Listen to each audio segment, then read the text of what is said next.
भारत के सबसे लोकप्रिय संत प्रेमानंद महाराज जी, जिनके प्रवचनों ने लोगों की जिंदगी बदल दी है। प्रेमानंद महाराज जी के जो प्रवचन रहते हैं, जो समझाते हैं लोगों को, वो बात उन्हें अच्छे से समझ में आती है और लोग उस बात को मानते भी हैं और अपने जीवन में उतारते भी हैं।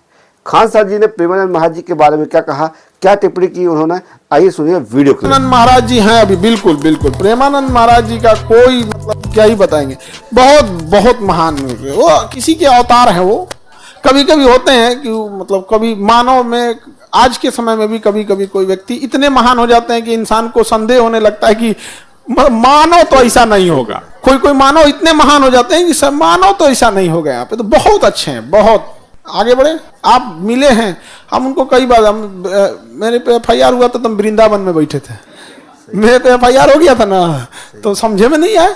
अब भाई छोट मोट देखो, एक कोई नॉर्मल आदमी FIR कर दे तो समझ में आता है, सरकार जब FIR करती है, आपका स्टेट जब FIR करता है, भयंकर बात हो जाता है। नॉर्मल आदमी FIR करता है, नॉर्मल आदमी से हम लोग का झगड़े नहीं होता, भाई तुम ही ठीक रहो। लेकिन जब भयंकर हो जाता है, 3-4 को कर दिया सब, हम क्या करें? तो हम कहें कि ये यहाँ से नहीं होगा, तब महाभारत के युद्ध जिताने वाले के शरण में चला जाए। वहाँ वृंदावन में बैठे थे, केला वगैरह कुछ ले लेते थे, और वहाँ के जो बंदर वंदर रहते थे बड़े, वो सब किसी को परेशान नहीं करते हैं, लेकिन सामान छीन लेते हैं सब, फिर कुछ दीजिएगा तो लौटा दें। केला वगैरह खिलाते रहते थे वहाँ पे, तो कई बार देखे थे। इधर FIR वगैरह हुआ था, मोबाइल सब यहीं छोड़ दिए थे। सही बोला। मोबाइल से पुलिस ट्रेस कर लेती है ना, कहाँ है, आइए ट्रेस कीजिए। कुछ है ये नहीं था ना, मोबाइल था ना कुछ, वृंदावन में बैठल थे लोग। बहुत शांति वाला जगह है वृंदावन।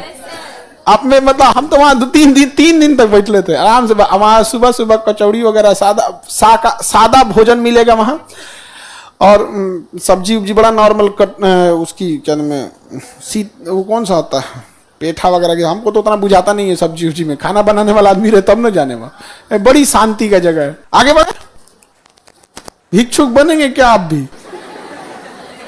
सही है जी, उतना झमेला नहीं है यहाँ पे। सच बताते हैं, कभी कभी सबसे खराब हमको कब लगता है ना, कि जब हम कभी भी हम अपने लिए अगर लड़ना रहता ना, तो हम आज भी फीस बढ़ा सकते थे, सब कुछ कर सकते थे।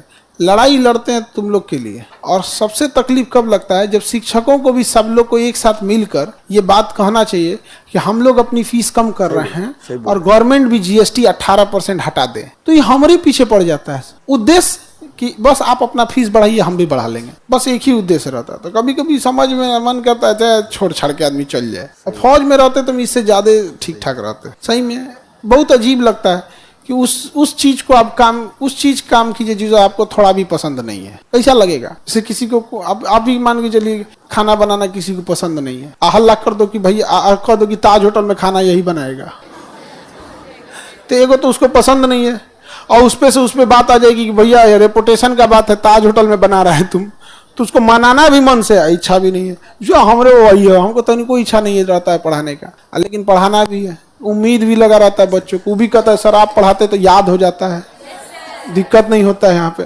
बड़ी झमेला वाला टाइप होता है, अजीब नहीं समझ में आएगा। जैसे बाजार में खड़ा हो जाए कोई और खरीदार ना हो, कैसा लगेगा?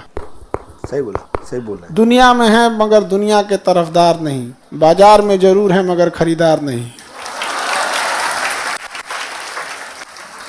दोस्तों, प्रेमानंद महाराज जी के बारे में दोस्तों, चाहे कोई भी धर्म का व्यक्ति, चाहे वो जैन हो, चाहे वो मुस्लिम हो, चाहे वो ईसाई हो, अदरवाइज चाहे कोई भी धर्म का व्यक्ति हो, सब उनकी बात से और उनके विचार से सहमत रहते हैं। कमेंट बॉक्स में दोस्तों आप भी बताइएगा कि प्रेमानंद महाराज जी के प्रवचन सुनकर आपको कैसी फीलिंग आती है। जय श्री राम।